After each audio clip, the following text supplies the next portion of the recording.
And we'll start in the UK and come to the Geneva talks in a second. Rebel Conservative MPs who want to remove Boris Johnson as leader and British Prime Minister are accusing his government of blackmail. They say there have been attempts to intimidate lawmakers into supporting Boris Johnson with, it's claimed, threats to pull funding from projects from their constituencies. William Ragg was first to make the claims, and now MP Christian Wakeford, who defected from the Conservatives to the Labour Party this week, says threats were made to him by the whips in the Conservative Party.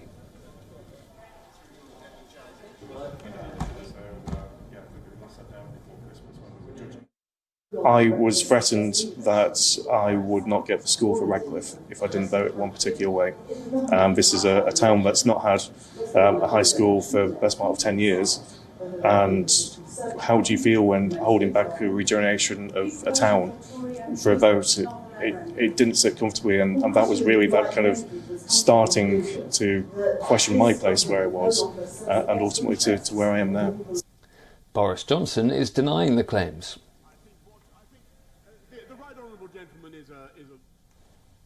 I've seen no evidence, heard no evidence to support any of those allegations, Anushka, and what I'm focused on is what we're doing to deal with the number one priority of the British people, which is coming through COVID, and we've made enormous progress thanks to the vaccine rollout, fastest in Europe. The booster campaign has enabled us to open up.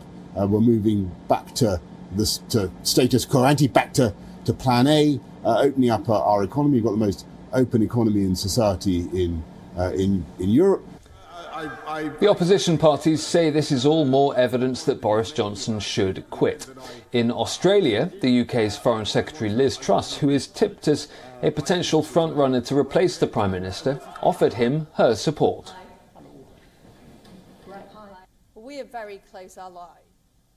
The Prime Minister has my 100% support. He is doing an excellent job. I want the Prime Minister to continue as long as possible in his job. He is doing a fantastic job. Will you run for leadership? There is no leadership election. Well, that will be music to Boris Johnson's ears. He won a large majority in 2019 and is vowing to fight on, saying he plans to lead the Conservative Party into the next election. Well, we can speak to our London correspondent Giles Gibson now, who joins us live. And Giles, I haven't even mentioned parties in Downing Street yet. Where are we with all of that?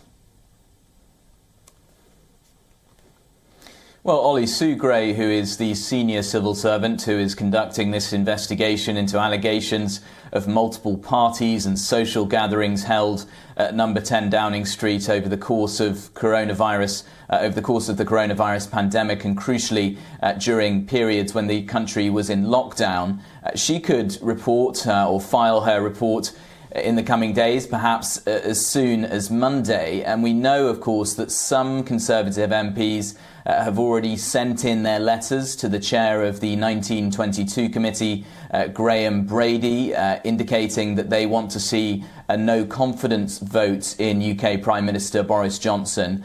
Really, the fear for Boris Johnson and his team at number 10 Downing Street is that if this report from Sue Gray, when it does emerge, perhaps in the next few days or so, if it is very damning, if it is very explosive, then those potentially new revelations in this report as well could push some Conservative MPs over the edge, MPs who are wavering, and make them send their letters in as well. And that could lead us to the point where we get to that magic number of 54 letters sent in to the head of this committee of backbench Conservative MPs, which would then trigger a vote of no confidence in Boris Johnson. In the meantime, Ollie, we've had reports in UK media that Boris Johnson is going to be spending the weekend really trying to shore up his support amongst his colleagues, his Conservative colleagues in Parliament, perhaps having personal meetings and telephone calls over the course of the next couple of days to try to keep people on side and not send in those letters to the chair of the 1922 committee,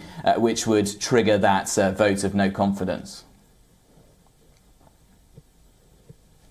And Giles, on those claims of blackmail that are being made by some Conservative rebels, what are Conservative lawmakers more broadly saying about those allegations?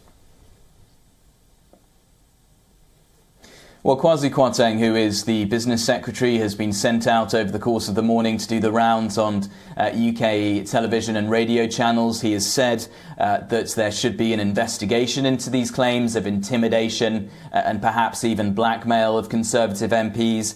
He's also said very clearly that there is no place for intimidation in terms of how the Conservative Party and how the Parliamentary Party works. However, he also was very clear. He said that he'd been a Member of Parliament for 12 years.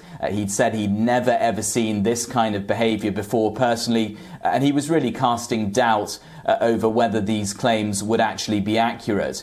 We've heard similar things from Boris Johnson himself, simply saying that there is absolutely no evidence as far as he's concerned that any Conservative MP has been blackmailed by the government's whip's office. As you would expect, the opposition Labour Party has come down very hard on this. They are saying that these claims are, quotes, shocking. Really the question here, Ollie, is whether privately Conservative MPs themselves are shocked about these claims, or whether some of them simply see this as how Parliament works, that over the course of centuries that you've had potentially members of Parliament talking to government whips, doing deals behind the scenes, as you see in TV programmes such as House of Cards, for example. OK, Giles, and to change gear a little, but while I've got you there, Ukraine, and we have those talks in Geneva today between the United States and Russia. We heard from Liz Truss earlier, who's in Australia at the moment. What is she saying, and what is the UK current position on that tension around Ukraine?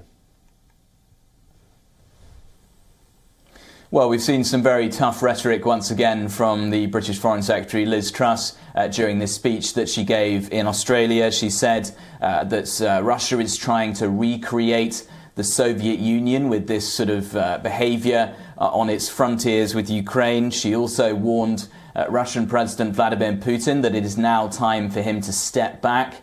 That's a reference to the roughly 100,000 Russian troops that have been massing, that have been gathering on the border between Russia and Ukraine. And we've also seen the British this week actually backing up that rhetoric from the Foreign Secretary and the government with action. We've seen the UK pledging to send more troops over to Ukraine to help train Ukrainian forces who are currently on their border. And the UK has also pledged to send more defensive weapons over to Ukraine as well.